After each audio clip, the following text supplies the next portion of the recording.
sosteniendo las mangas al mismo tiempo para evitar el contacto con el piso. Puedes estar de pie o sentado. Introduce con cuidado los pies, primero uno y posteriormente el otro. Deslice el overol hasta la cintura. Introduce los brazos en las mangas y deslízalas hasta el hombro. Primero uno y después el otro. Si tratas de meterlos al mismo tiempo, puedes dañarlo o romperlo. Desliza el cierre del overol hasta el tope. Coloca y ajusta la capucha sobre la cabeza. Una vez que el overol esté colocado completamente, verifica que puedes hacer con facilidad los movimientos necesarios para realizar tu trabajo. En el caso de que requieras uso de gafas por prescripción médica, deberás emplear la careta protectora de tal manera que te cubra el rostro. Realiza bien su ajuste y asegúrate de que te encuentras cómodo para realizar tu trabajo. Ponte el par de guantes externos y ajustalos hasta el tope. Deben quedar por encima de la empuñadura del overol. Evita sujetarlos con cinta, ya que puede rasgarlos y complicar su retiro. Recuerda cambiarte los guantes externos cuando realices procedimientos asépticos o al pasar de un paciente a otro, previa higiene de manos. Para nosotros, tu seguridad es muy importante.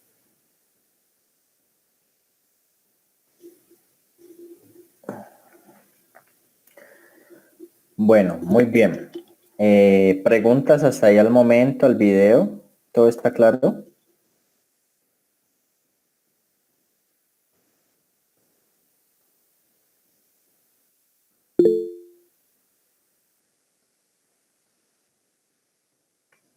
Acá tenemos otro videito, ¿listo? Retiro de EPP con overol. Como personal médico y de enfermería, tu labor es muy importante para la atención del paciente. Una vez en el área asignada para el retiro del EPP, cerciórate de que existan contenedor de RPBI para desechar el equipo, insumos para higiene de manos y un contenedor con detergente enzimático para depositar los dispositivos de protección ocular. Retira el equipo de protección personal de la siguiente forma. Realiza higiene de manos con la técnica correcta. Utiliza solución base alcohol mayor al 70% con los guantes internos puestos. Quita el par de guantes externos, primer par. Toma con una mano el área que se ubica a la altura de la muñeca. Pellizca el guante y retíralo lentamente. Envuelve el guante dentro de la mano que aún tiene el otro guante. Desliza tu dedo índice por la parte interna de la mano que aún contiene el otro guante. Deposita los guantes retirados en el contenedor de RPBI. Realiza higiene de manos con la técnica correcta. En caso de que traigas careta, inclina ligeramente la cabeza hacia adelante. Con ambas manos, toma el ajustador por la parte posterior y retíralo lentamente con un movimiento suave. Una vez retirada la careta, disponla en una bandeja o contenedor con detergente enzimático. Realiza higiene de manos con la técnica correcta. Retire el overol. Recuerda que esta actividad es considerada altamente contaminante. Con extremo cuidado, sin manipular la parte externa, desliza el cierre hasta la parte inferior. Realiza higiene de manos con la técnica correcta. Posteriormente, retira hacia atrás la capucha. Desliza el overol hacia afuera por la costura de los hombros. Con las manos hacia atrás, jala la capucha y enrolla hacia la parte externa del overol cuidadosamente hasta la cintura. No toques la parte externa del overol, ni expongas tu ropa a esto, ya que se encuentra potencialmente contaminado. El overol debe cubrir las manos a la altura de los antebrazos. Continúa deslizándolo y enrollándolo hacia abajo, hasta llegar a las rodillas. En este momento, puedes sentarte para facilitar su retiro. Deslice el overol de forma continua, enrollándolo en sí mismo hasta llegar a los pies y retirarlo. Ponte de pie y retira completamente la parte que cubre los antebrazos. Una vez retirado el overol, disponlo en el contenedor de RPBI. Realiza higiene de manos con la técnica correcta. Quita el gorro. Inclina la cabeza ligeramente hacia adelante. Sujeta de la parte posterior y retira en un solo movimiento uniforme y suave, llevándolo hacia el frente, y deséchalo en el contenedor de RPBI. Realiza higiene de manos con la técnica correcta. Si elegiste utilizar las gafas de seguridad goggles, toma la liga sujetadora o las varillas de la parte posterior con ambas manos. y retira cuidadosamente, inclinando la cabeza ligeramente hacia adelante. Recuerda que pueden estar contaminadas en la parte frontal. Deposítalas en el contenedor con el detergente enzimático. Realiza higiene de manos con la técnica correcta. Retira el respirador N95. Inclina la cabeza ligeramente hacia adelante. Primero, quita la liga superior y posteriormente retira la liga que se encuentra ubicada a la altura del cuello. Realiza este movimiento de manera uniforme y segura. Desecha el respirador en el contenedor de RPBI. Realiza higiene de manos con la técnica correcta. Quita el par de guantes interno, segundo y último par. Toma con una mano el área que se ubica a la altura de la muñeca. Pellizca el guante y retira lentamente. Envuelve el guante dentro de la mano contraria, que aún tiene el primer guante. Desliza tu dedo índice por la parte interna de la mano que aún tiene el primer guante. Retira lentamente. Desecha en el contenedor de RPBI. Realiza higiene de manos con la técnica correcta, preferentemente con agua y jabón, ya que las manos podrían estar visiblemente sucias por el residuo de los guantes. De no ser posible, utiliza solución base alcohol mayor al 70%. En caso extremo, de hacer uso del sanitario y tener que regresar al área de trabajo con pacientes COVID-19, se deberá utilizar otro EPP. Proceso de desinfección de gafas de seguridad, gogles o careta protectora. Después de haber realizado el proceso de limpieza con el detergente enzimático, deposítalas en la solución de hipoclorito de sodio al 0.1%. Deja actuar de 10 a 15 minutos. La solución de hipoclorito de sodio al 0.1% se compone de 980 mililitros de agua y 20 mililitros de cloro. El cloro comercial tiene entre 4% y 6% de cloro. Entonces, para obtener el 0.1%, deberán tomar 20 mililitros del producto. Al retirar los gogles o caretas del hipoclorito de sodio, aclara con agua, seca y deposita en un contenedor de material limpio. En el caso de que no cuentes con un contenedor con hipoclorito de sodio, dispón de gasas y una solución de alcohol al 70%.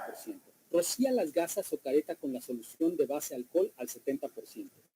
Y posteriormente procede a limpiar el reverso, anverso y partes laterales de las gafas protectoras, gogles o careta protectora. Colócalas en un contenedor identificado como material limpio. Para nosotros, tu seguridad es muy importante.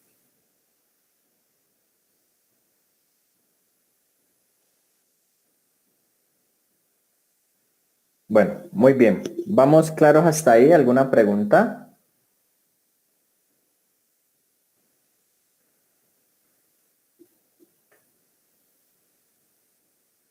Bueno. Vamos bien entonces a omitir esto.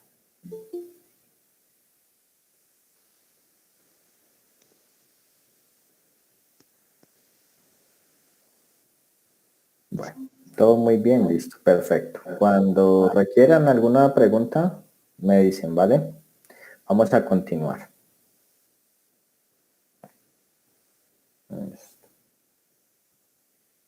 ¿Ven la presentación, cierto?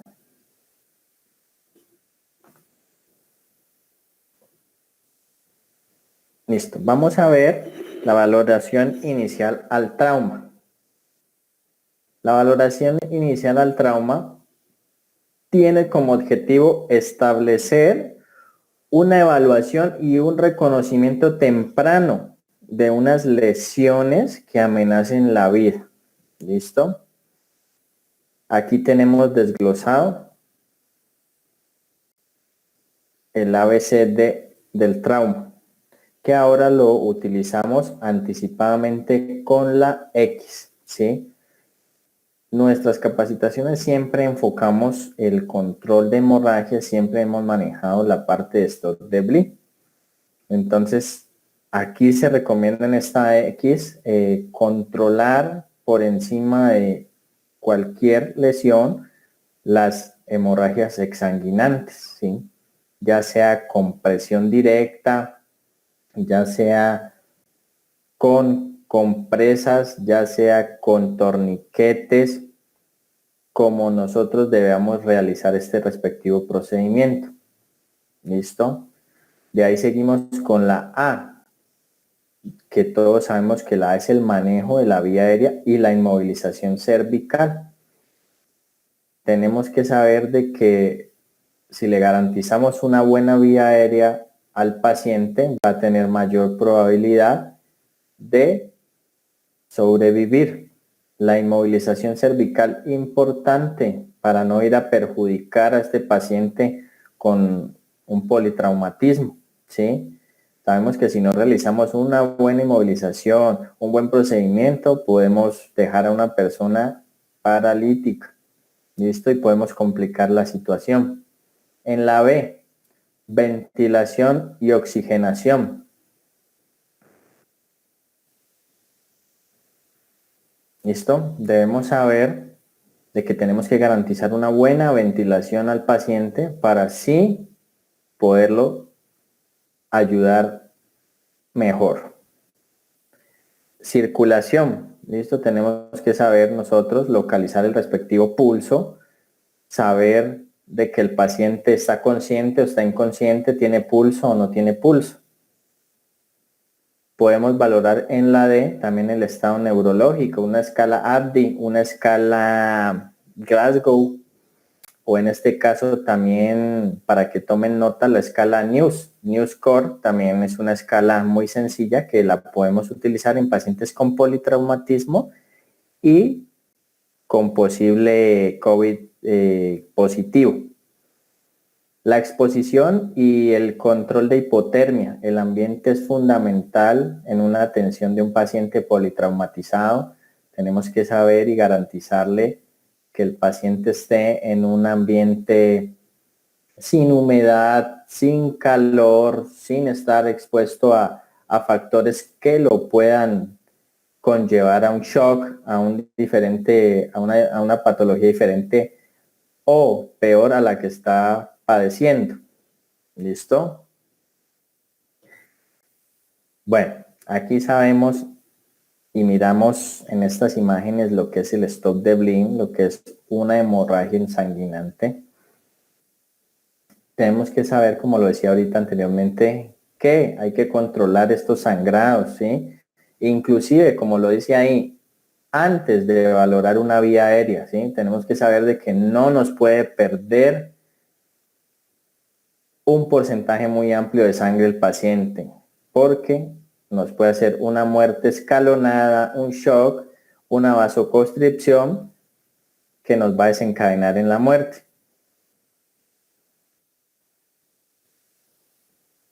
Listo, tenemos que saber utilizar también el torniquete, saber que un torniquete bien utilizado tiene que comprimir duro, que duele, sí, obviamente va a doler, de que lo tenemos que saber ubicar en la posición correcta, de que lo debemos manejar 2 horas sin daño tisular, bueno, hasta 3 horas prolongadas sin que haya un daño tisular. Entonces, podemos utilizar también un empaquetamiento, podemos utilizar presión directa, podemos utilizar agentes hemostáticos. Bueno, acá en Colombia son bastante complicados conseguir los hemostáticos y son muy costosos. Entonces, acá por lo general no los utilizamos, pero hay otros países de que sí los utilizan. Pasamos otra vez acá a la vía aérea. Debemos revisar muy bien si está comprometida la vía aérea, si necesitamos hacer maniobras manuales, mecánicas, si necesitamos intubación, si necesitamos una limpieza de secreciones, ¿sí? Debemos realizar una correcta inmovilización y movilización de este paciente, ¿sí? Reducir la movilidad en la parte de la columna cervical, ¿cuándo? Ahí nos dice, primero, cuando hay dolor en el cuello. Si el paciente está consciente y nos manifiesta dolor en el cuello, pues debemos hacer una serie de palpación a nivel de la C1, C2, C3 para saber si hay crepitación, si hay inflamación y poder realizar la respectiva inmovilización con el el dispositivo cervical, cuello cervical. Tenemos que tener en cuenta también que hay heridas distractoras, ¿sí? Que por lo general no son tan graves, pero muchas veces hacemos efecto túnel y no miramos más allá de lo que está pasando, ¿sí? Por ejemplo, una herida en cuero cabelludo es muy sangrante, son muy escandalosas y muchas veces pues se confunde uno en esa atención. Entonces tenemos que saber realizar esta valoración para detectar cuáles son las heridas de gravedad y cuáles son las que no nos causan mayor daño. ¿Listo? Tenemos que saber también si el paciente está intoxicado por drogas, por alcohol, si está inconsciente. Eso lo tenemos que mirar en esa parte. En la ventilación y oxigenación, pues tenemos que garantizar un buen sellado si nosotros vamos a realizar una ventilación con dispositivo manual o mecánicos, ¿sí? Ya que nos pueden generar los aerosoles, lo que venimos enfatizando desde hace un buen rato. ¿Listo? La C. ¿Listo? Ahí encontramos las 3P, perfusión, pulso y la piel. ¿Listo? Nosotros tenemos que saber realizar una maniobra de llenado capilar. Tenemos que saber que no se nos puede demorar más de 2 segundos en llenar, si no ya podemos sospechar de una hipoxia. Tenemos que saber tomar el pulso. Ahí vemos el pulso radial correctamente. Tenemos que saber tomar el pulso carotídeo. Y tenemos que mirar la piel, si está pálido, frío, sudoroso, si se está colocando cianótico. Todas estas signos y síntomas nos pueden desencadenar en algo mucho peor. El déficit neurológico, ¿sí? Tenemos que medir también el nivel de conciencia al llegar a atender un caso. Tenemos que saber de que el nivel de conciencia se puede ver afectado por una disminución de oxigenación a nivel cerebral. Puede haber una lesión a nivel del sistema nervioso. Puede haber trastornos también. Y tenemos que saber aplicar muy bien la escala de coma de Glasgow. Para los que no la conocen, para que la busquen, por favor, y la empecemos a poner en práctica. La exposición y el ambiente, lo que mirábamos hace rato, ¿sí? Tenemos que reducir esa hipotermia. Tenemos que retirar esa ropa húmeda que nos va a empeorar la atención del paciente. Sabemos que tenemos que cubrir al paciente con manta térmica, cobijas, muchas veces con líquidos calientes. Tenemos que subsanar esta parte. Entonces, esto es fundamental, ya que acá nos puede hacer un descenso de temperatura, el cual puede ser muy perjudicial para el paciente. Bueno, en la sesión 2 podemos ver lo que es el OVACE, que es la obstrucción de vía aérea por cuerpo extraño, y su respectiva maniobra de corrección, que es la maniobra de Heimlich, ¿sí? Esto se produce debido a un atragantamiento por un objeto, un trozo de comida, bueno, diferentes objetos y cosas que nos pueden obstruir la vía aérea, ¿sí? Hay obstrucción parcial de la vía aérea y uno de los signos es cuando el paciente está consciente y hay una respiración efectiva, ¿sí? Y el paciente puede toser. Entonces, ¿yo qué es lo que voy a hacer? Incitarlo a que tosa, ¿listo? Eso es lo que debemos hacer, animar al paciente a toser para que espontáneamente pueda expulsar el objeto, ¿sí? Si al momento de hacer esto ya no expulsamos el objeto, tenemos que realizar la maniobra de Heimlich. ¿Listo? Y si vamos más allá de este caso y no la expulsó con maniobra de Heimlich y cae inconsciente, ya tenemos que reevaluar e iniciar unas maniobras de RCP básicas.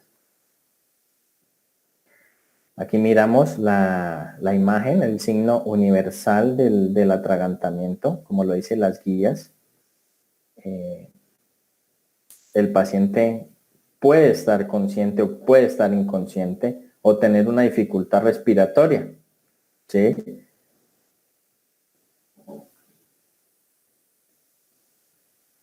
Aquí nos muestra la maniobra para los que no son conocedores de esta maniobra. Debemos de ponernos detrás de la víctima, rodearla con nuestros brazos por la parte superior del abdomen, más específicamente en la apófisis sifoides, que es lo que comúnmente llamamos boca del estómago. ¿Listo? Donde queda la apófisis sifoides, ahí conectamos con el diafragma y es donde hacemos la respectiva maniobra. ¿Sí? Debemos inclinar un poco la víctima hacia adelante, cerrar un puño, colocar nuestra mano encima y hacer presión hacia arriba y adentro del esternón. ¿Listo? Cuando uno se está atragantando, el cuerpo es tan inteligente que hace compresión del diafragma y genera el reflejo nauseoso, que es lo que hace que la persona devuelva el objeto o la comida que lo está obstruyendo. ¿Listo? Esta es otra maniobra también, al lado izquierdo, es la maniobra de Heimlich, digámoslo, automaniobra, ¿sí? Que la podemos hacer contra una silla. Y la del lado derecho es para pacientes que podemos encontrar obesos o de mayor masa muscular o embarazaditas. Ya la maniobra no la hacemos en el abdomen directamente, sino en la parte del pecho. En los lactantes también encontramos esta maniobra. Debemos recostar al lactante y darle 5 palmadas con el talón de la mano sobre las escápulas. ¿Sí? Es una maniobra fuerte y precisa. Luego volteamos y damos 5 compresiones y verificamos si expulsa el objeto. Si el niño no expulsa el objeto, debemos iniciar maniobras de RCP. ¿Cuál es la diferencia en el bebé a un adulto? Que el bebé no te va a poder expresar que se está ahogando. Lo único que podemos nosotros detectar es que el pacientico se nos va a colocar pálido, frío, sudoroso, cianótico, labios cianóticos, manitos, deditos cianóticos. ¿Listo? Color azulado, morado. De esa manera lo vamos a detectar porque él no va a poder emitir ningún tipo de ruido, no va a poder llorar. Acá tenemos lo que es la maniobra de Heimlich a niños mayores de 1 año. ¿Sí? En la izquierda nos muestra que la madre le está haciendo la maniobra. ¿Sí? Y en la derecha muestra otra imagen. Pues en lo personal yo les recomiendo realizar la maniobra como lo muestra la imagen de la derecha, el señor con el niño. ¿Por qué? Porque él está arrodillado a la altura, el mismo tamaño del niño, lo cual va a ser más efectiva la maniobra. Mientras que la señora del lado izquierdo lo está haciendo desde una posición la cual no le garantiza una efectiva maniobra. ¿Listo? Bien, aquí tenemos un diagrama que nos muestra la parte de la maniobra. Listo, desglosémoslo. ¿Tose o habla? Sí. Animamos a que siga tosiendo. No. Pedimos ayuda. ¿Dónde vamos a pedir ayuda? A nuestro servicio de emergencias médicas. Acá en Colombia, el 119 bomberos, 132 Cruz Roja. ¿Listo? Seguimos. Pedimos ayuda. Realizamos la maniobra de Heimlich. ¿Respira o no respira? ¿Listo? Si respira, lo colocamos en posición de seguridad. Si no respira, no tiene pulso que podamos identificar, iniciamos RCP. Ese es el desglose de nuestra maniobra.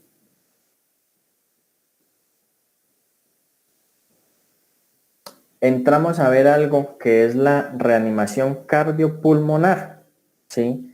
La reanimación cardiopulmonar básica es un conjunto de maniobras que empleamos el personal de salud o personal lego que está entrenado para realizar estas maniobras, ¿sí? Y revertir estas situaciones, con el objetivo fundamental de recuperar las funciones cerebrales completas. Tenemos que saber que a nivel mundial el índice más alto en muertes se da por paro cardiopulmonar o paro cardiorrespiratorio, ¿sí? La ignorancia en este tema es gigante, ¿sí? Por lo menos aquí en Colombia, yo siempre enfatizo en mis cursos de soporte vital básico una RCP de calidad. Una RCP de calidad con las manos puede salvarle la vida a un familiar, a un amigo, a un conocido, a un desconocido, ¿sí? Y aquí hay un índice muy alto de muertes, ¿sí? Entonces se preguntan, no, es que falleció. No, falleció entrando a la clínica, falleció entrando al hospital. Claro, ¿por qué fallece? Porque estábamos muy lejos de la ciudad y lo único que hicieron fue que échelo al carro, súbalo al carro y hágale. Entonces, mientras yo lo subo al carro y me lo llevo transportándolo hasta el hospital, pues si yo no realizo una maniobra eficaz, una maniobra que yo lo pueda sacar a él de un paro, pues obviamente va a perder las posibilidades de vida y obviamente se me va a morir entrando al hospital, ¿sí? Entonces, este es un tema que yo siempre lo enfatizo y no lo debemos conocer solo el personal de salud, lo debemos conocer los ingenieros, los zapateros, los abogados, ¿sí? Las amas de casa, los profesores, los estudiantes, los niños, ¿sí? Es un tema que debemos aprender todos y que nos puede ayudar en un caso a sobrevivir a una persona. ¿Listo? Algo importante en esta reanimación. Debemos saber de que hay que iniciar una reanimación rápida y eficaz. Tenemos que hacer compresiones de alta calidad. Si yo inicié a hacer compresiones, tengo que iniciar con un mismo ritmo y una misma secuencia, ¿sí? Pero hay gente que empieza a hacer 10 compresiones y ya me cansé, me dolió el brazo, me dio el túnel. Entonces, no es un personal competitivo, no es un personal que sea confiable para realizar un procedimiento de estos. Entonces tenemos que ser conscientes y realizar las prácticas. Hay mucha gente que asiste a los cursos de soporte vital y no les gusta hacer la práctica de RCP. Entonces yo no me explico a qué van, ¿sí? Si hacen 100, 120 compresiones y ya están cansados, o sea, no somos competitivos, ¿ya? No le podemos salvar la vida a nadie. Tenemos que practicar y tenemos que tener también un buen estado físico. Tenemos que saber que tenemos que manejar un buen cardio para nosotros también desempeñarnos en este tipo de circunstancias. La desfibrilación temprana. La desfibrilación.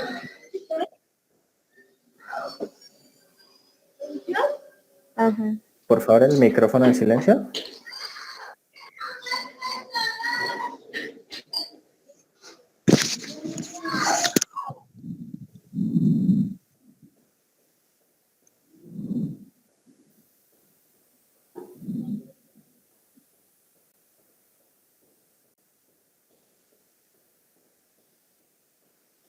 Bueno, por favor tengamos los micrófonos en silencio que me hacen perder el hilo de la capacitación, ¿vale?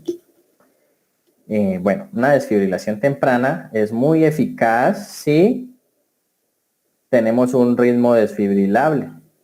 ¿Listo? ¿Quién me dice cuáles son los ritmos desfibrilables?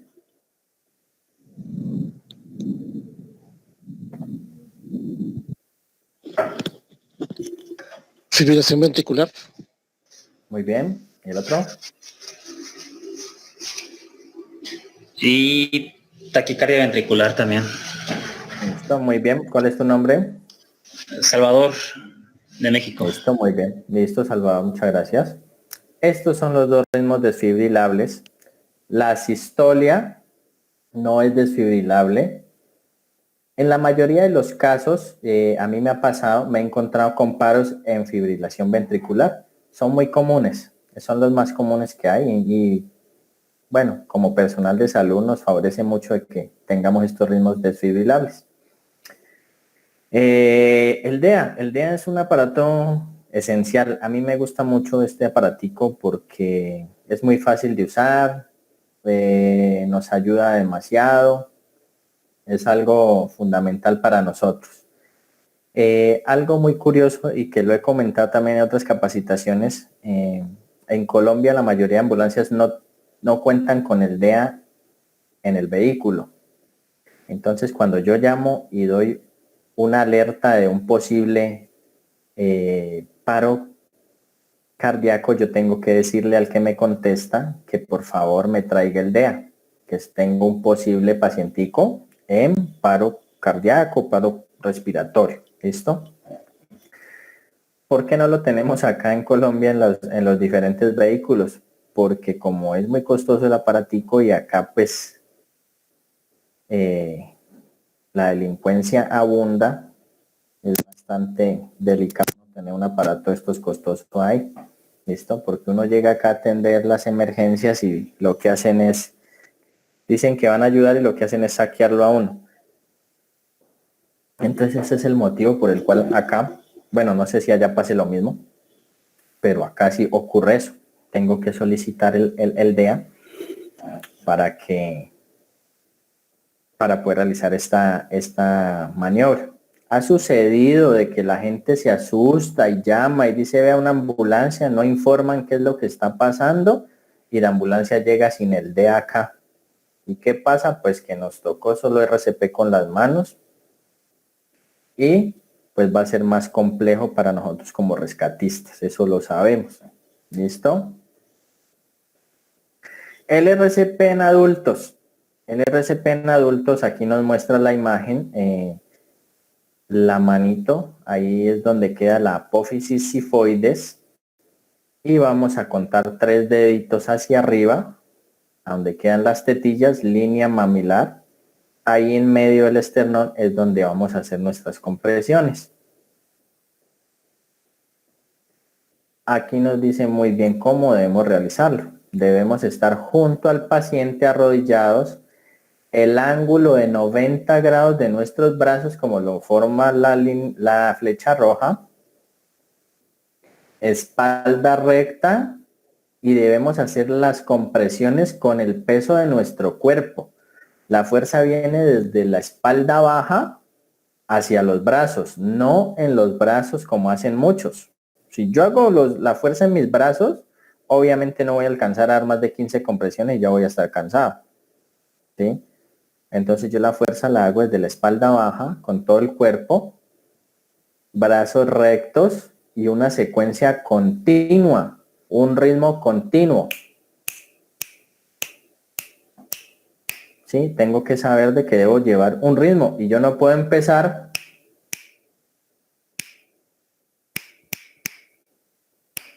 ¿sí? A hacer un ciclo intermitente, porque si él está en una fibrilación ventricular, al yo alterar el ritmo normal de una reanimación, lo puedo pasar a otro ritmo y puede que él pase a un ritmo no desfibrilable, entonces yo ahí ya lo estoy perjudicando. ¿Listo?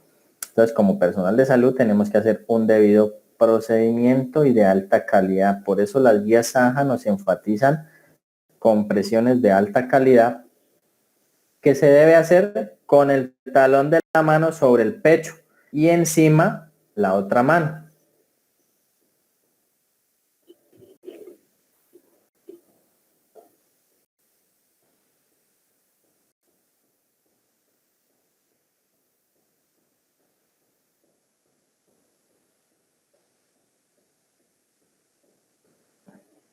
Bueno, Ahí miramos la imagen.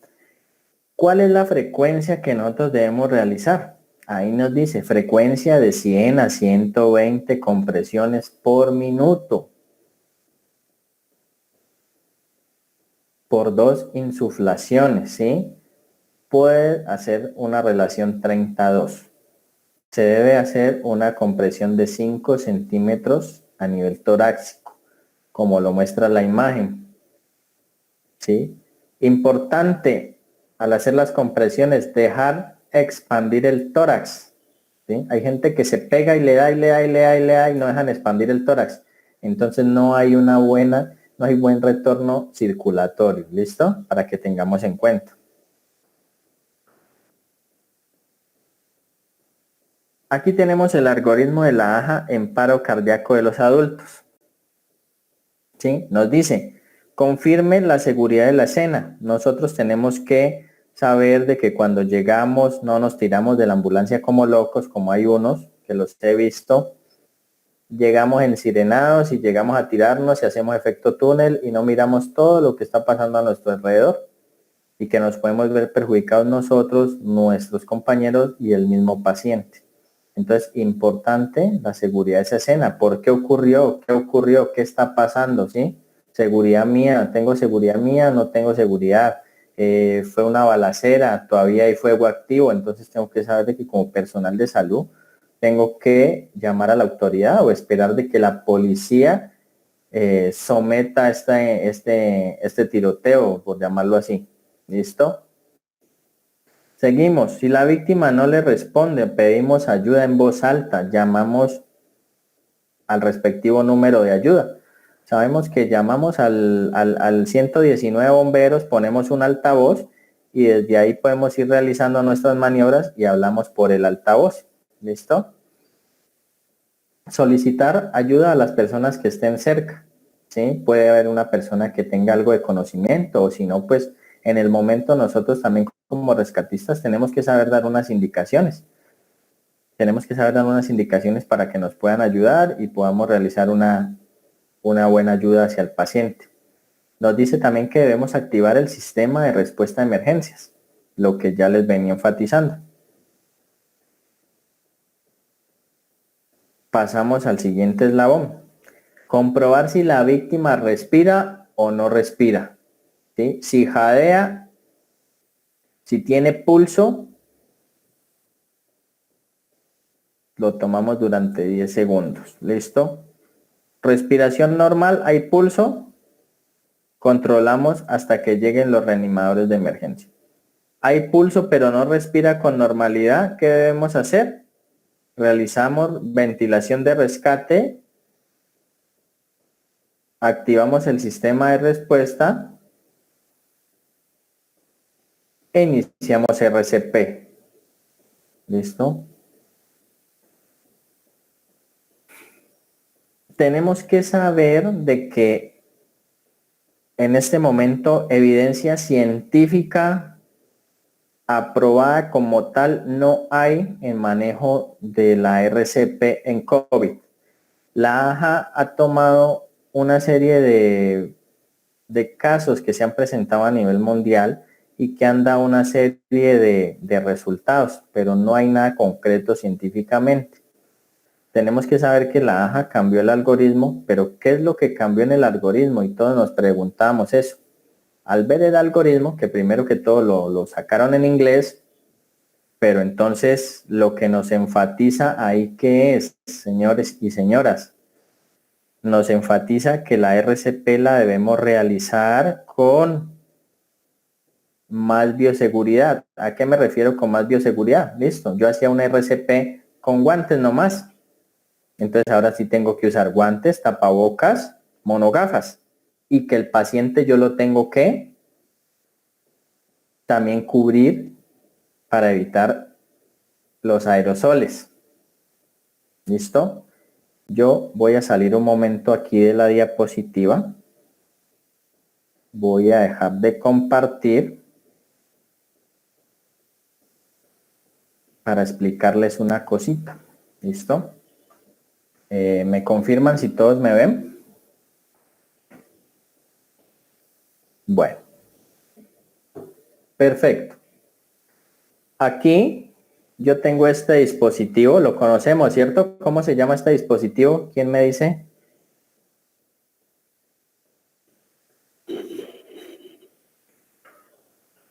¿Quién me dice cómo se llama este dispositivo?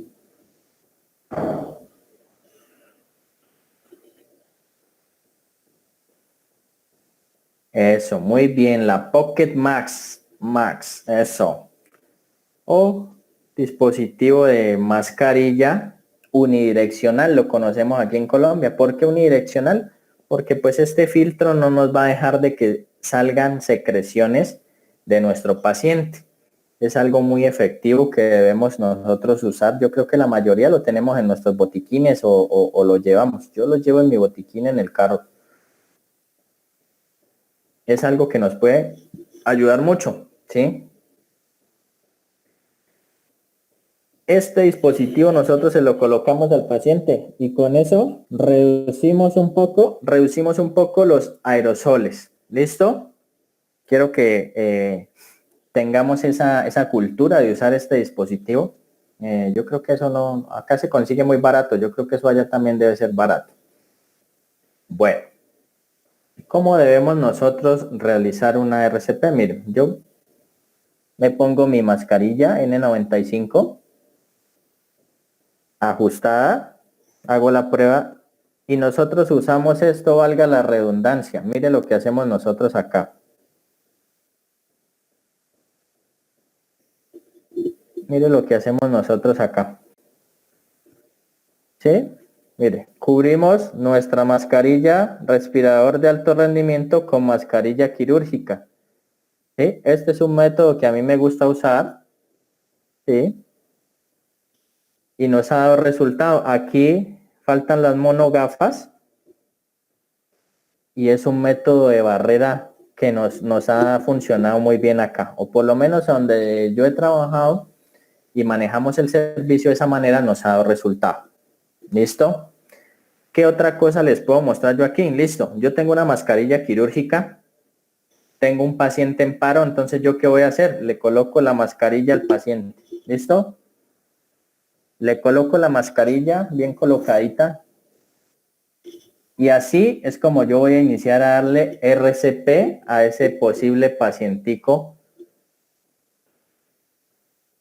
que puede ser un COVID positivo, puede ser un asintomático, pero debemos nosotros estar seguros en esa parte. ¿Listo? Muy bien. Tenemos que saber también de que si nos llaman como servicio de emergencias a atender un caso en una casa y nos dicen, vea, es que hay un paciente que cayó en el baño y está inconsciente. Es un pacientico que ha estado con unos síntomas, ¿sí? Que probablemente esté en un paro cardíaco y que es un pacientico que vive con 4 o 5 personas ahí en la misma casa. Yo tengo que saber de que esos familiares que están ahí son un cerco epidemiológico, ¿sí? Que cuando yo llego ellos son los que me pueden también desencadenar y podemos ampliar este ciclo de contagio, ¿ya? Entonces, también estar muy pendientes a este tipo de circunstancias, ¿vale? Bueno, voy a volver a compartir acá.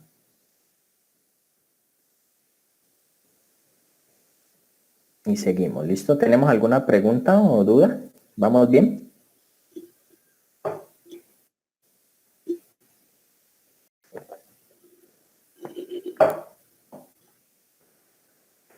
Aquí, ¿qué pasó que no me dejó compartir? Listo. Ahí vemos la presentación, ¿cierto? Bueno. Sigamos acá.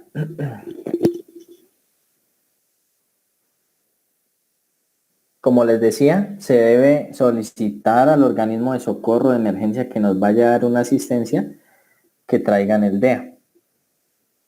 ¿Sí? Tenemos que saber de que hay que iniciar los 5 ciclos de 30 compresiones por 2 ventilaciones y tan pronto llegue el DEA y esté disponible, pues usarlo. ¿Listo? En eso enfatizamos.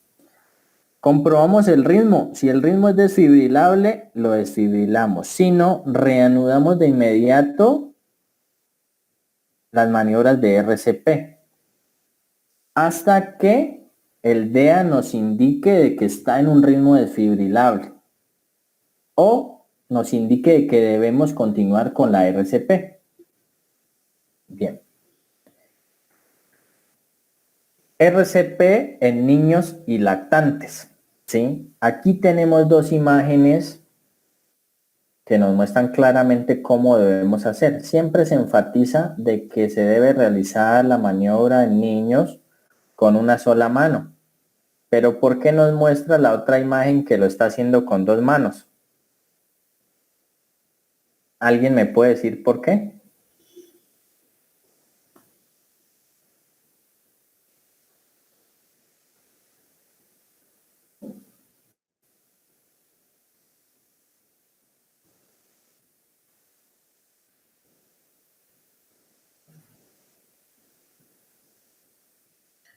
O puede ser por bueno, ya lo había escrito, por el grosor del tórax, por el tamaño que tenga el niño, el preadolescente, que muchas veces no va a bastar con una sola mano para dar una compresión adecuada y tienes que utilizar dos.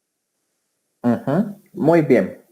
Hay niños que son, bueno, su comprensión muscular es como lo dice, más pequeños o más grandes. Entonces ahí es donde nosotros podemos usar las dos manos o podemos usar una. ¿Sí? Ahí la imagen lo muestra. En la imagen de una sola mano, el niño es más pequeño, el otro es más grande, pero puede que los dos tengan la misma edad. ¿Listo? Entonces es por esa manera. La frecuencia es lo mismo. Debemos siempre manejar la frecuencia 100-120 compresiones o la relación 30-2 con un rescatador o 15-2 con dos reanimadores. ¿Listo? La RCP en lactantes. Seguimos manejando lo mismo, 100 compresiones, 100 a 120 compresiones, relación 30-2. ¿Sí? Aquí hay algo muy contundente, que aquí cuando yo tengo dos reanimadores, yo voy a hacer dos ciclos de 15-2. ¿Sí? Cuando yo hablo de 15-2, o sea, sería doblemente, ¿listo? 15-2 más 15-2. Aquí también debemos saber de que hay que usar nuestra bioseguridad, tenemos que usar nuestro tapabocas, que también un niño, un lactante, nos puede generar aerosoles. ¿Listo? La maniobra, ahí vemos la maniobra muy bien en el centro del pecho con los dos dedos sosteniendo la cabecita para que no se nos cierre la vía aérea. ¿Listo? Aquí tenemos la imagen con un reanimador y tenemos la imagen con dos reanimadores.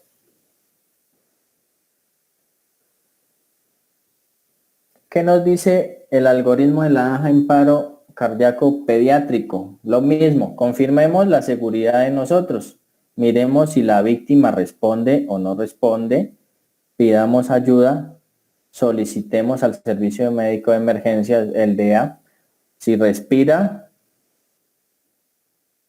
hacemos una maniobra. Si no respira, iniciamos RCP. ¿Listo? Tomamos el pulso 10 segundos. ¿Recordamos a dónde le tomamos el pulso al pediátrico, al lactante? ¿Alguien me recuerda dónde se le toma el pulso al lactante? En zona braquial. Zona braquial. Muy bien. Ajá. ¿Y qué otro?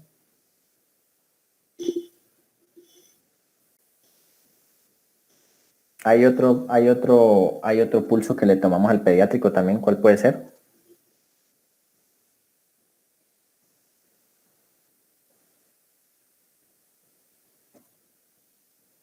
Bueno, se lo dejo de tarea. El que me lo diga, le regalo un curso. Sigamos. Fémur. ¿Cómo? Femoral. Eso, muy bien. ¿Cómo es tu nombre? Nancy. Nancy, listo, muy bien. Juan Carlos, apunta el nombre de ella ahí. Le vamos a regalar un cupo para un curso, ¿listo? Bueno, sigamos.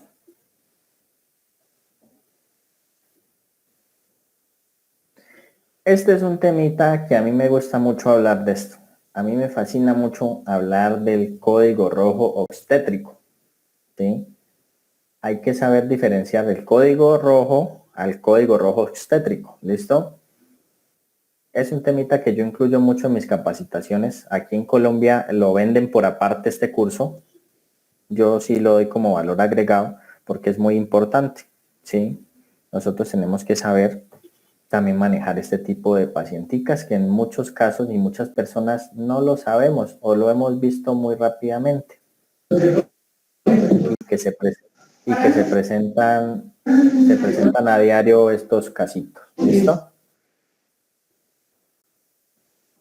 Bueno, la RCP en la embarazada tenemos nosotros saber que ella tiene unos cambios fisiológicos muy grandes, ¿sí? Entonces tenemos que tratar muy detenidamente esta pacientica.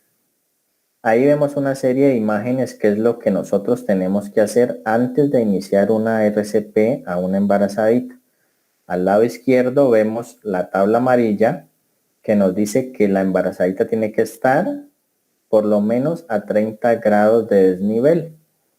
Para esto podemos hacerlo como está ahí en la tabla, o hay una hay una cuña que llama la cuña de Cardiff, no sé si por allá la usen, acá en algunos casos la usan, para darle ese desnivel de 30 grados a la paciente hacia el lado izquierdo. En el lado derecho encontramos esta otra imagen, lo cual está haciendo manualmente, es remover la compresión aortocava que el bebé está causando, ¿sí? Por eso, si aquí hay mamitas presentes, sabemos de que cuando estuvieron embarazaditas, el ginecólogo les dijo, por favor no duerma en prono, ¿sí? No duerma en supino, perdón, ¿sí? Sino que duerma de lateral, de ladito. Y todas saben que si se acostaban de frente, pues ¿qué pasaba? Que se mareaban, se les iba la respiración, se les subía la presión. Y esto puede también desencadenar a diferentes patologías. Nos puede llevar a una eclampsia, nos puede llevar a un paro cardiorrespiratorio. ¿Por qué? Porque no hay buena irrigación de sangre, no hay buena circulación y nos va a causar una hipoxia cerebral. ¿Listo? Entonces, por este motivo debemos desplazar hacia el lado izquierdo el útero. ¿Listo? ¿Soy claro hasta ahí?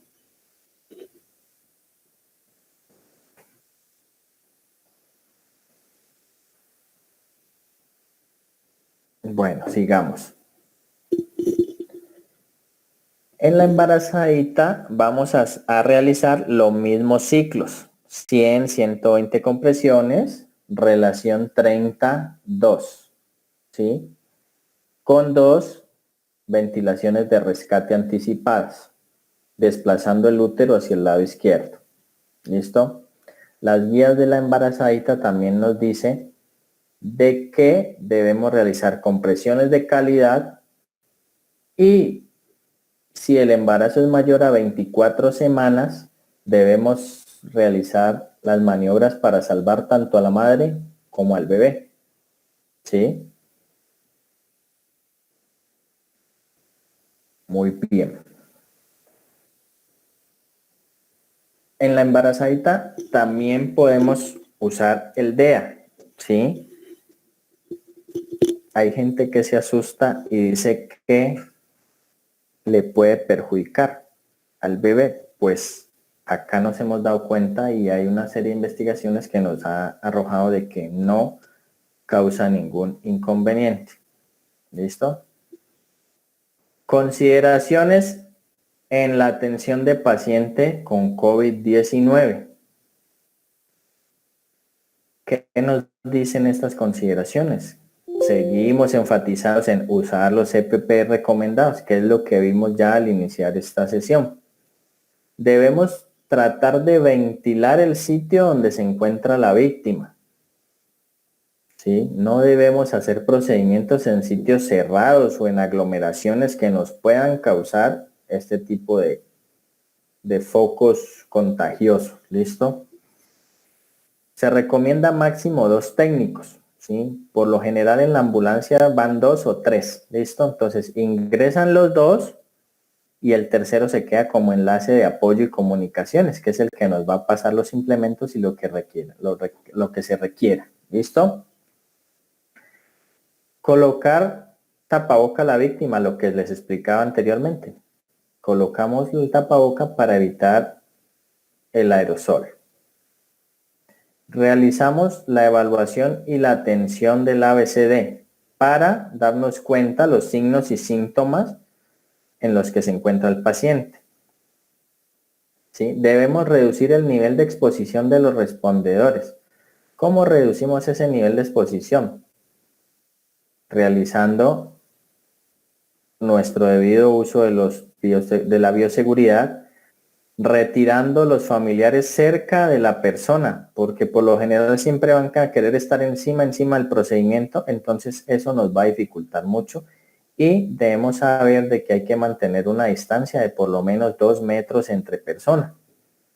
¿Listo?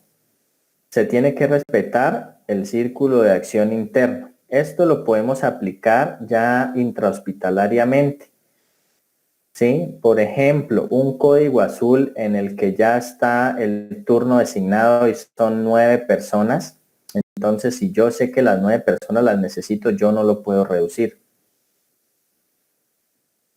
¿Listo? ¿Soy claro hasta ahí?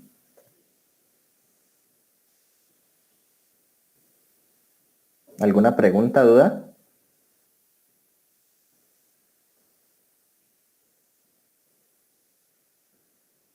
Bueno, muy bien.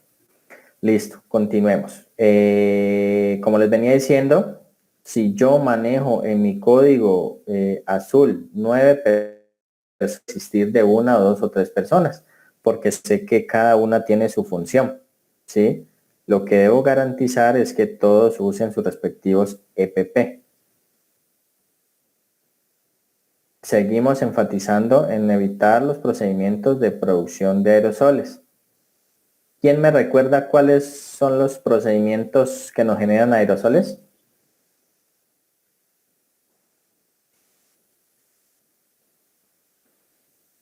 Eran los que vimos al principio de intubación y cuando se van a dar ventilaciones con la mascarilla, con la Pocket Mask. Ajá. Listo, muy bien. Evitar tocarnos la cara. ¿Listo? Sabemos de que en las manos puede ir este virus. Este virus nos lo podemos llevar a la cara y podemos tener un contagio sin darnos cuenta, ¿sí? Con las mucosas, con los lacrimales, entonces tenemos que tener mucho cuidado en este sentido.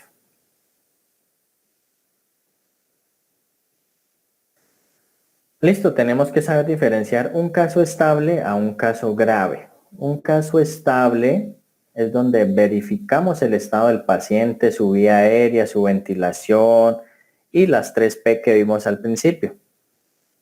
Sí, son pacienticos que pueden presentar una simple influenza. ¿Sí? Tú puedes estar hablando aquí con tu primo y él puede presentar signos de influenza, mucosidad, tos, ojos llorosos, ¿sí? O muchas veces asintomáticos, no presenta ninguno de estos signos y eso nos puede, como se dice, despistar, ¿ya?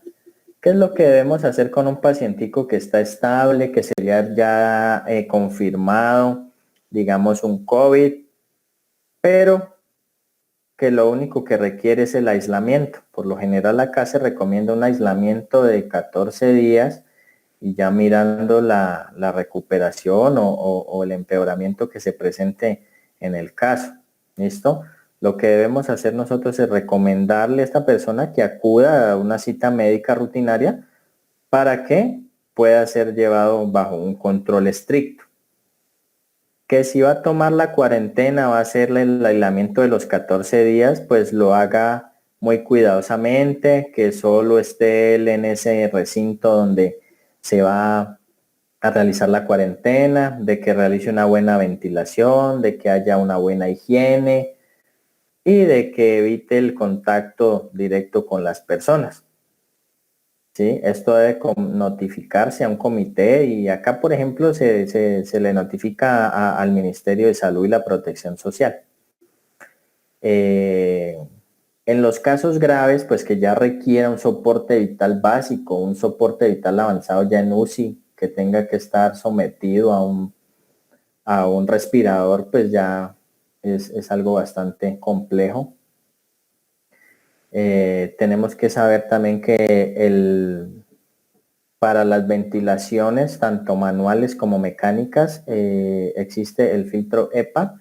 Es un filtro que controla muy bien las partículas. Para que lo verifiquen los que no lo tienen en conocimiento, el filtro EPA es un filtro esencial para estos dispositivos, como les digo, tanto manuales como mecánicos, para reducir también los aerosoles.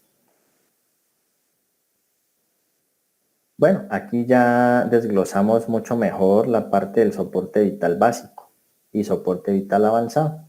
¿Qué nos dice el soporte vital básico? Verifiquemos permeabilidad de la vía aérea. Verifiquemos la presencia de secreciones abundantes y si hay que aspirarlas, si hay necesidad de hacerlo. ¿Sí? Entonces tenemos que saber de que este es un procedimiento que nos genera aerosoles. ¿Sí? Tenemos que administrar oxígeno suplementario en volúmenes altos. ¿Sí? ¿Por qué en volúmenes altos? Porque pacienticos que ya presentan un caso bastante avanzado, ya lo que nos va a afectar es una patología enfocada a una neumonía. ¿Sí? Nos va a tener una saturación menor al 95%. ¿Listo? Tenemos que tenerlo en una posición Fowler o semi-Fowler.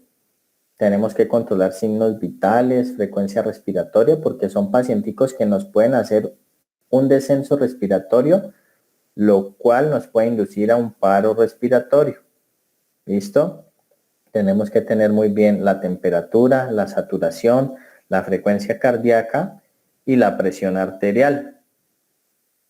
En el soporte vital avanzado nos dice monitorear los signos vitales, verificar presencia de secreciones abundantes, considerar la intubación endotraqueal si es un paciente que no nos puede respirar autónomamente. ¿Sí? Aquí nos dice de acuerdo a la gravedad. ¿Sí? Si ya es un pacientico que está muy grave, ya se le tiene que manejar farmacológicamente.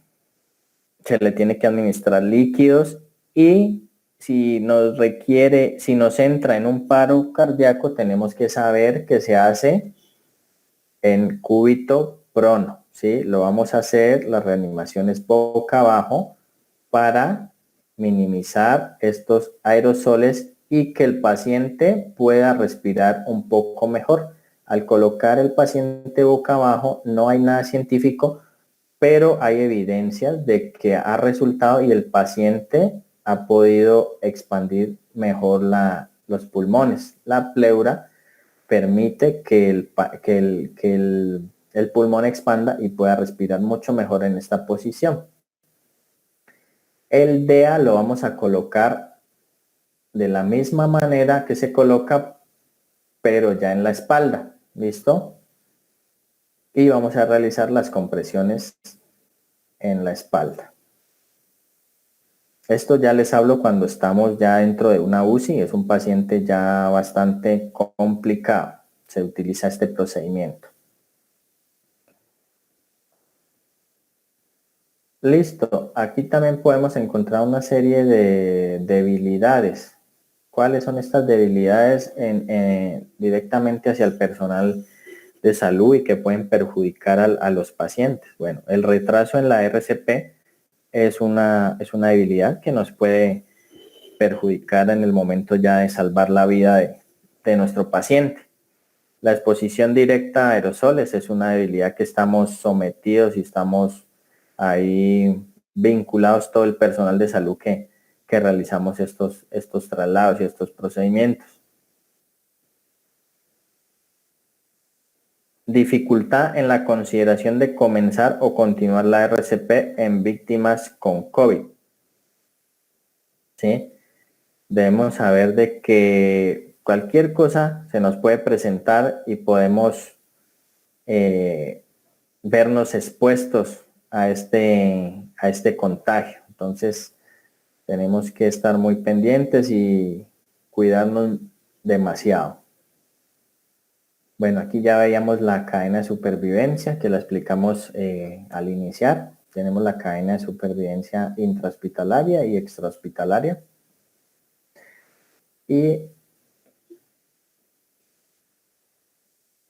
aquí pasamos a otras consideraciones, ¿sí? Entre el 12 al 19% de los pacientes con COVID requiere una hospitalización. Sí, ahora la cifra ya ha aumentado porque pues la gente es muy indisciplinada y toma muy deportivamente las circunstancias, ¿sí? Del 3 al 6% de los contagiados se enferma gravemente, ¿sí? Pues no hemos tenido un alza en ese porcentaje, gracias a Dios. Esas complicaciones requieren unos procedimientos que generan aerosoles. Entonces, tenemos que nosotros utilizar toda la bioseguridad, ¿listo? Tenemos que proteger a los reanimadores o rescatistas que nos están proporcionando esta ayuda. Bueno, la AJA que recomienda en esta diapositiva dice reducir al máximo exposición del proveedor de RCP, priorizar las estrategias de oxigenación y ventilación con el menor riesgo posible. Entonces yo tengo que ahí en esa ventilación realizar un sellado efectivo, la C, la E o la W, ¿sí? Realizar un sellado que me garantice que no me va a salir secreciones por parte de ese pacientico.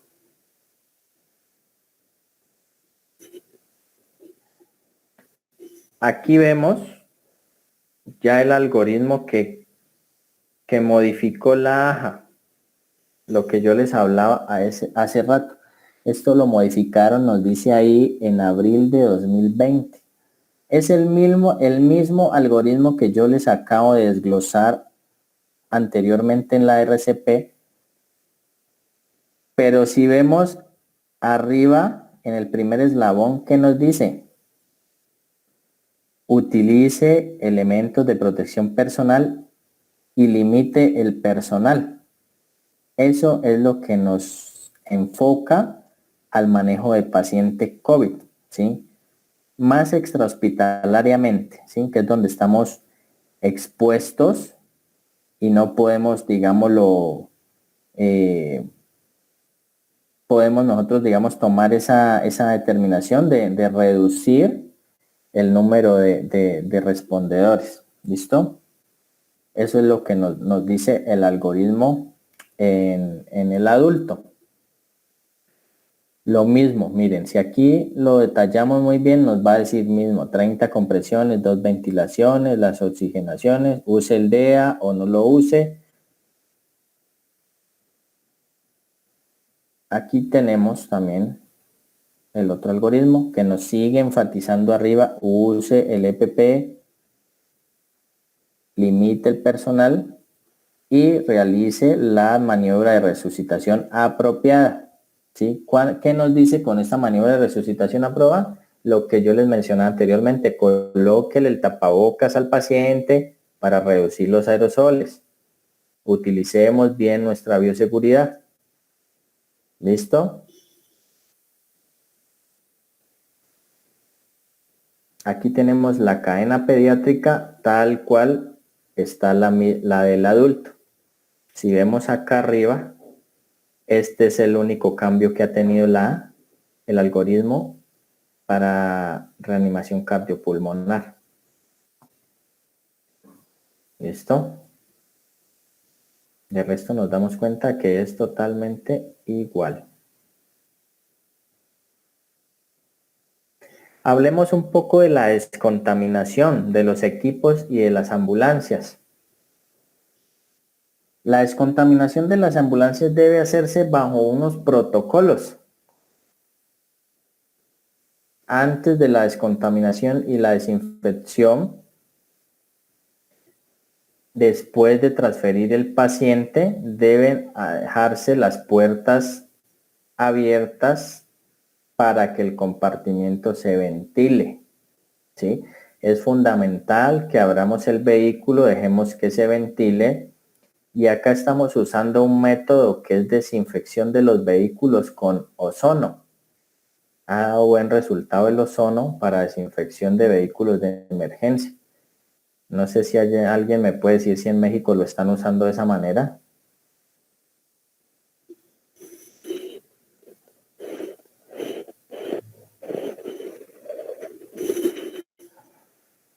Bueno.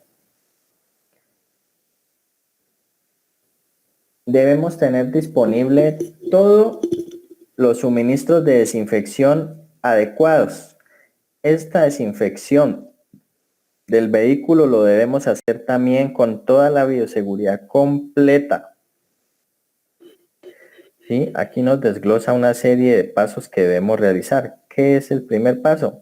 Colocar la cinta amarilla de precaución para que no se acerque al área de descontaminación. El personal que descontamina debe tener su EPP completo. Debemos tener unas bolsas herméticas rojas que son las de riesgo biológico, ¿sí? Bolsas estilo bolsa de basura. Tenemos que tener atomizadores y botellas de spray. Acá utilizamos unos desinfectantes a base de amonio cuaternario quinta generación o el peróxido de hidróxido. Esto se utiliza en atomizadores. Han dado buen resultado en nivel de desinfección. ¿Listo? Tenemos que limpiar con trapos desechables, desinfectantes, tenemos que tener alcohol a la mano, toallas absorbentes, tenemos que también desinfectar con una solución limpiadora como es el hipoclorito.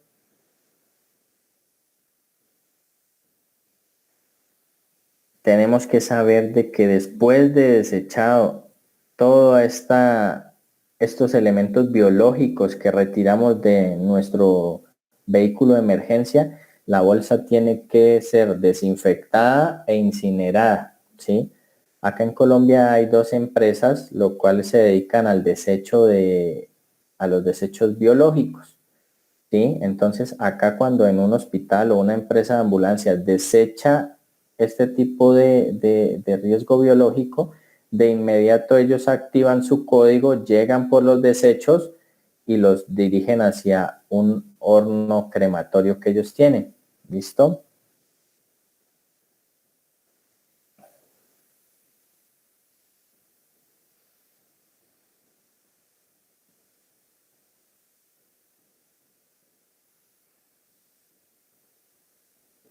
Listo, aquí también miramos. Después de la desinfección y la descontaminación, todos los materiales deben descartarse, incluidos los EPP, las toallas desinfectantes, lo que les venía diciendo yo ahora.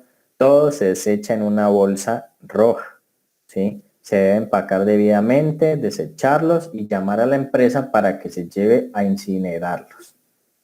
¿Listo? Se debe hacer un lavado de las sábanas, una desinfección, el material de tela. Se recomienda usar una lavadora con agua caliente entre 60 y 90 grados, ¿sí? Con detergente. Debemos sumergirlos, dejarlos ahí un rato para que logre una debida desinfección.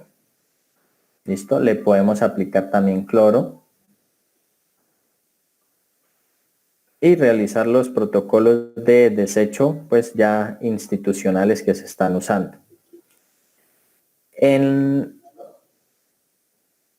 casa lo que debemos hacer o a nivel de, digamos, de los negocios, los que son comerciantes, empresarios, pues debemos saber de que tenemos que seguir una serie de protocolos.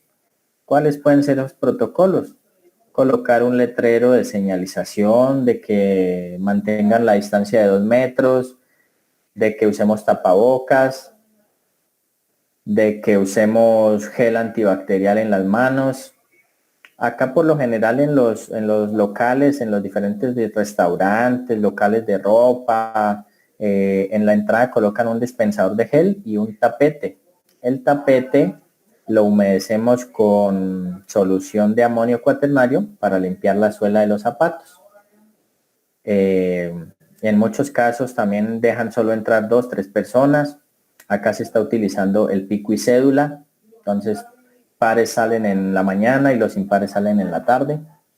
Entonces esas son cositas que nos reducen también el foco y de contagio.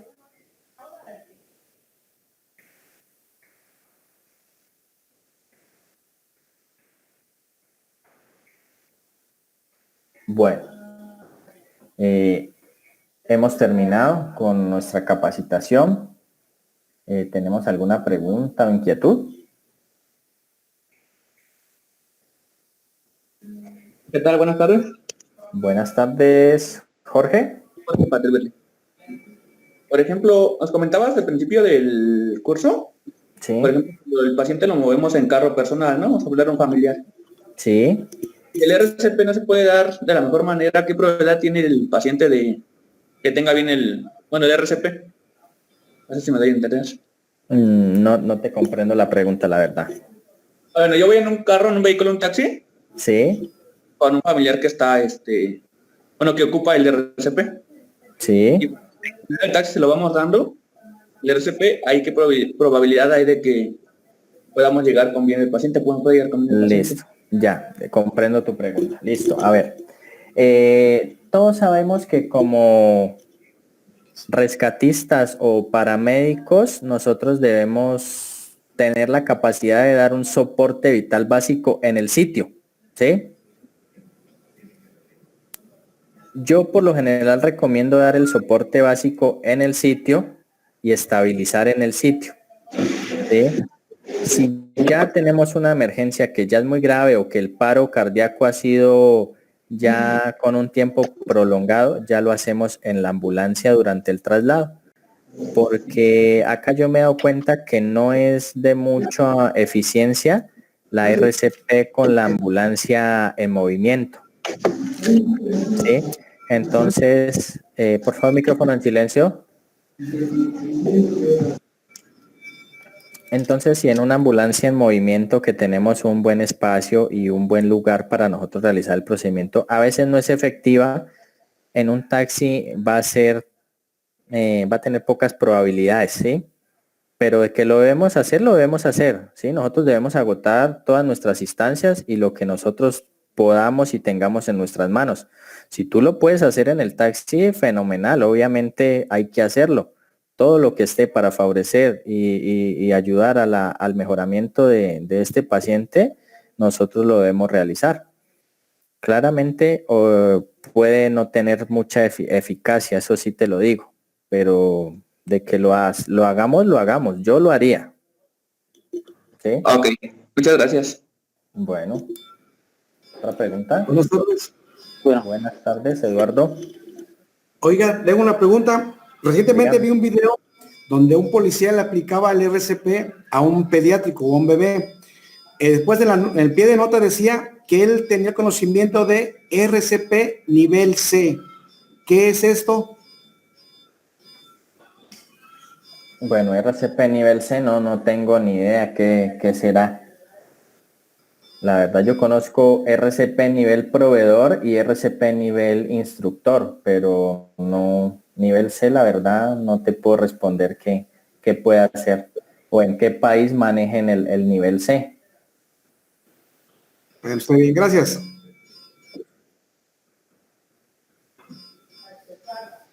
Eduardo.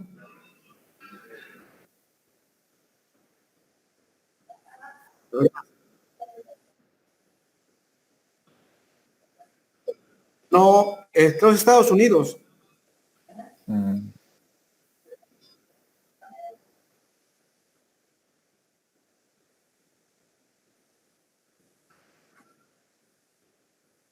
Ujú,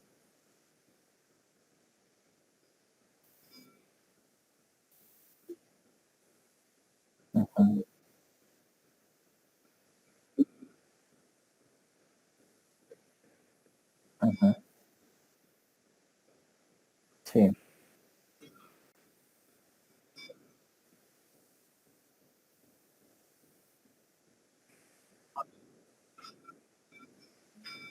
ya. Está bien, entendido, gracias. Sí, yo también tengo conocimiento BLS, ACLS, PALS, nivel proveedor y nivel pues ya instructor. Eso es lo que tengo en conocimiento y lo que me he desarrollado yo también en capacitación. Continuamos, Hola, yo tengo una pregunta.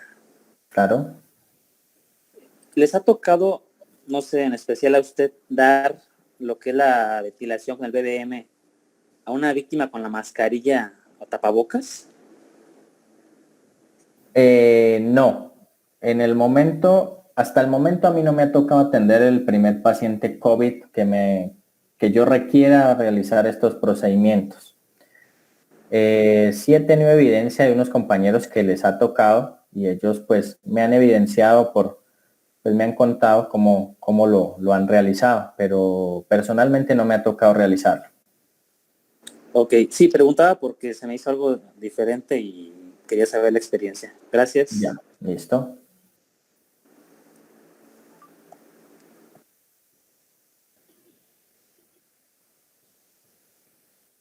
¿Algo otra pregunta?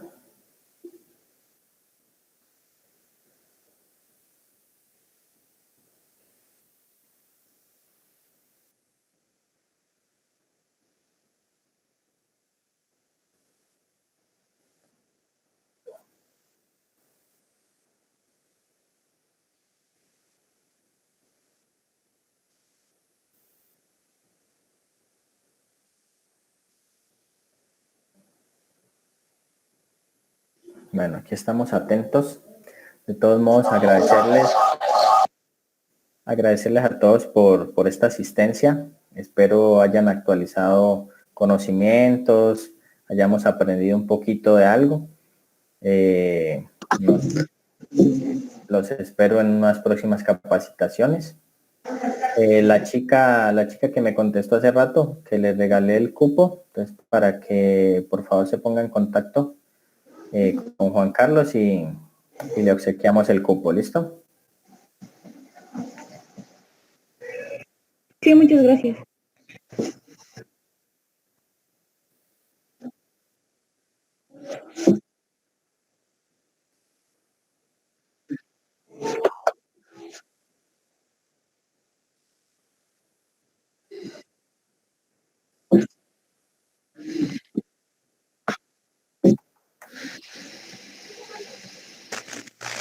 Bueno, en el caso del cubrebocas, bueno, es como protección del paciente al personal hospitalario o al personal médico, pero se tendría que considerar la oximetría del paciente para colocar o retirar el cubrebocas. Gracias.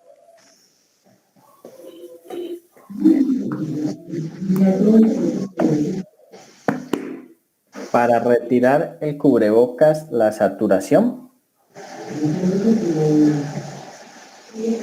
A ver si te entendí bien. Tú estás haciendo RCP y le colocas el cubrebocas y me preguntas que si para retirar el cubrebocas tienes que mirar la saturación. No, comentaba un compañero que si ya les había tocado un paciente que, bueno, que trajera el cubrebocas, que si habían dado así las ventilaciones. No te escucho bien, espérame, perdón, repíteme por favor, que es que está mal. Un segundo. Micrófonos en silencio, porfa, solo el que está hablando, por favor.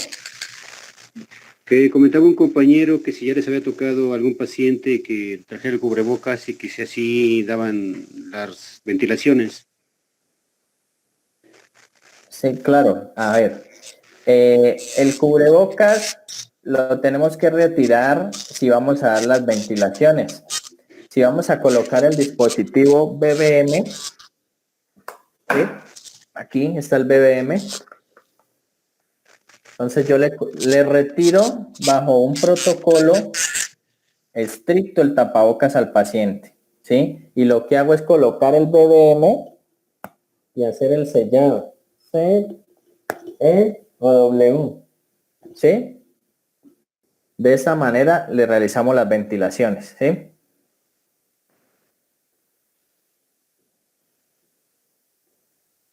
¿Fui claro hasta ahí?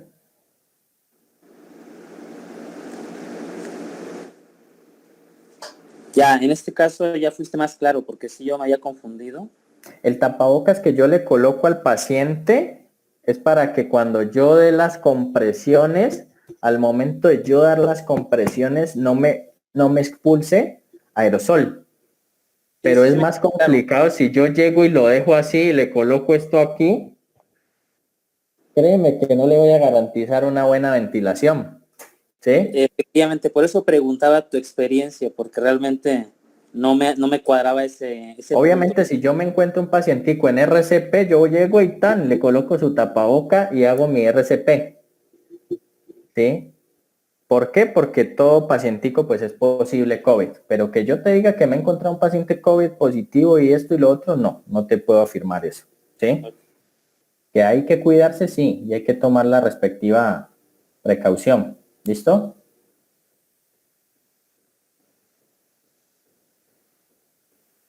Bueno, muy bien. ¿Otra pregunta?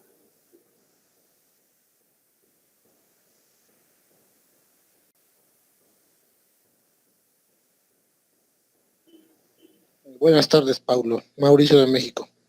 Hola, Mauricio. Qué bueno verte por acá otra vez. Hablabas de que, bueno, tenemos que utilizar el BBM, pero en caso de no tener BBM, ¿se recomendaría realizar ventilaciones con la boca o definitivamente mejor nos enfocamos a la RCP con el Yo les recomiendo esta, la que hablamos ahorita. Ok. Sí, directamente no lo hagamos porque eso pues no está establecido ahora en las guías hacerlo boca a boca y no, pues no es higiénico tampoco. De pronto yo lo haría con mi papá o mi mamá o mi esposa, pero de resto no más, o mis hijos. Pero no lo haría más. Utilizo esto, consigan esto que es muy efectivo y nos garantiza una reducción bastante a nivel laboral. Gracias. Ya que si no la tenemos, solo hagamos el RCP con las manos, que las guías nos enfatizan siempre que las compresiones son lo más efectivo. Inclusive la medicación no es tan efectiva como las compresiones, también nos enfatizan en el ACLS. ¿Listo? Muy bien. ¿Otra pregunta?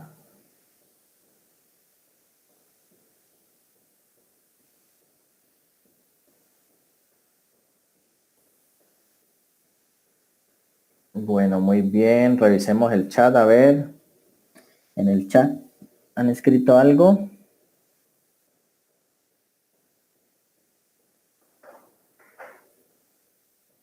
Una pieza de madera o algo firme para colocar al paciente ayudará para que el RCP sea más efectivo. ¿A qué te refieres con esa pregunta, Hermenegildo? Hola. Bueno, mi nombre es Tavera. No sé por qué escribí esa parte. La área del correo, yo creo. Sí, bueno. a la pregunta de este amigo que tenía duda de si el RCP era efectivo o no, lo utilizas tu vehículo y lo tienes que dar a un paciente. Entonces muchas veces como los sillones de los asientos de los vehículos son cojinados, necesitas algo firme para que sea un poco más efectivo. Entonces, si consigues alguna pieza, algo que sea un poco más firme, vas a tener mayor oportunidad de que el RCP se pueda aplicar de manera adecuada. Sí, exactamente. Como lo explicaba hace rato, la RCP siempre la tenemos que hacer en adulto, niño, pediátrico, lactante, embarazada, sobre una superficie rígida que nos garantice que no va a ser en vano la compresión. Como le decía hace rato, no es muy efectiva en movimiento en un vehículo, la RCP, Ya me he dado cuenta en casos que he atendido y lo he hecho de esta forma, entonces prefiero realizar la estabilización directamente en la escena o en la casa donde nos llaman. Pero como le decía al otro compañero, si lo tenemos que hacer y si lo puedo hacer, pues hagámoslo, que todo puede ser también ayuda para el paciente. Es mejor hacer algo a no hacer nada. ¿Listo? Es correcto, gracias. Bueno. ¿Listo? ¿Alguien más? Hola, ¿qué tal? Buenas tardes, soy Stephanie de México. Hola Stephanie, cuéntame. Yo tengo una pregunta. Se comentó que cuando se aplica RCP en embarazadas que tienen mayor de 24 semanas de gestación, hay que procurar el salvamento tanto de la mamá como del bebé. Pero Sí. ¿qué tipo de técnicas o maniobras se realizarían para salvaguardar la vida del bebé? A ver, ahí lo que hacemos nosotros es realizar una maniobra de RCP efectiva y una oxigenación a la pacientica embarazada. Esto con el fin de sacarla del paro, ya con ayuda del perinatólogo, porque cuando hay un código rojo obstétrico tiene que haber un perinatólogo que nos asista en caso de que tengamos una cesárea de emergencia. ¿Sí? Yo inicio la RCP en la embarazadita, inicio los 2 minutos, empiezo, manejo el DEA, manejo reanimación, veo que no hay salida y cuando no hay salida en la RCP es porque todavía hay compresión y el feto o el bebé está causándonos, nos está impidiendo esa maniobra. Entonces, ¿qué es lo que pasa ahí? De una sola nos toca iniciar una cesárea de emergencia para extracción del bebé. Ah, ok, gracias. Bueno, mucho gusto.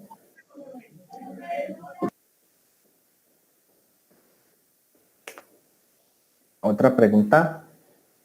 Sí, soy Eduardo. Dime, Eduardo.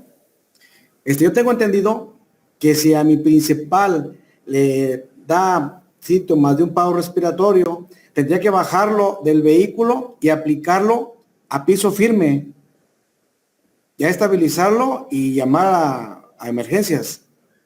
Sí, ¿Sí es estoy correcto. Sí, es correcto, claro. Claro, si yo llevo a alguien en un vehículo y, o sea, no voy a poder realizar una maniobra efectiva, ¿sí? Incluso, digamos, también puede ser si el vehículo es muy pequeño, no voy a poder realizar la maniobra de ninguna manera. Entonces, yo tengo que ver la manera de evacuar al paciente, colocarlo en una parte rígida y ya estabilizar en el sitio.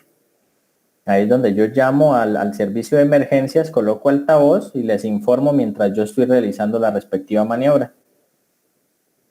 Correcto, gracias. Todos tenemos que recordar que nosotros como paramédicos, personal de salud, tenemos que hacer un traslado asistencial, no un transporte. El transporte lo hace un bus, lo hace un taxi. Nosotros con los estudios que tenemos, estamos en la capacidad de realizar, como se dice, con las manos, con las uñas, una estabilización propia para un paciente. ¿Listo? Eso no lo podemos olvidar, porque acá en mi ciudad se ha convertido la parte de ambulancias en un transporte. Llego ensirenado, lo subo como puedo y me lo llevo para cobrar, ¿sí? Entonces hemos perdido esa cultura prehospitalaria que debemos mantener, ¿sí? Que es lo que nos hace conocer como asistentes prehospitalarios o paramédicos, ¿sí? Eso es lo que quiero recordarles.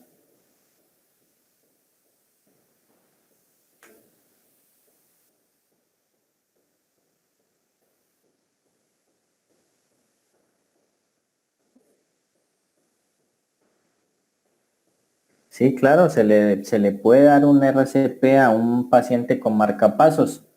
Hay marcapasos que soportan el DEA también, hay otros que es mejor no usarlo. Yo prefiero no usarlo. Yo prefiero nomás dar RCP con las manos y dar un soporte ventilatorio, ya que el dispositivo de marcapasos, al momento de yo realizar una RCP calidad, él también se activa, empieza a dar unos corrientazos, por llamarlo así, entonces nos ayuda a restablecer al ritmo correcto el paciente.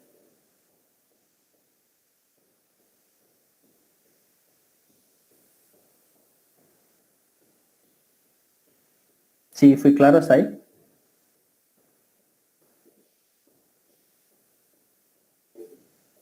Bueno, muy bien, Lisbeth. Bueno, ¿alguna otra pregunta?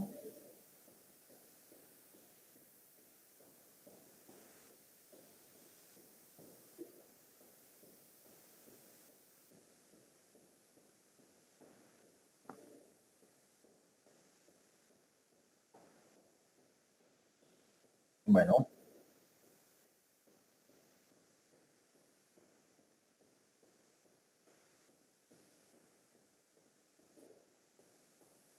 Listo, muy bien.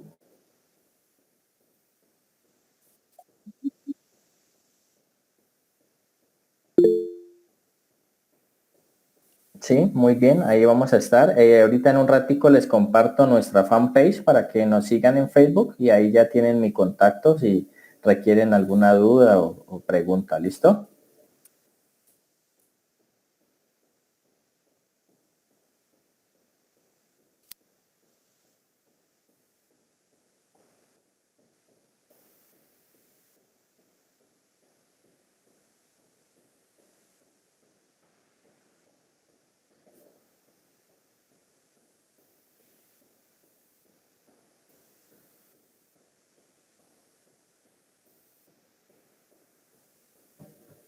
Eso, Juan Carlos, muchas gracias. Muchas gracias a todos. Pasen una feliz noche, muchas bendiciones y cuidémonos mucho, ¿listo?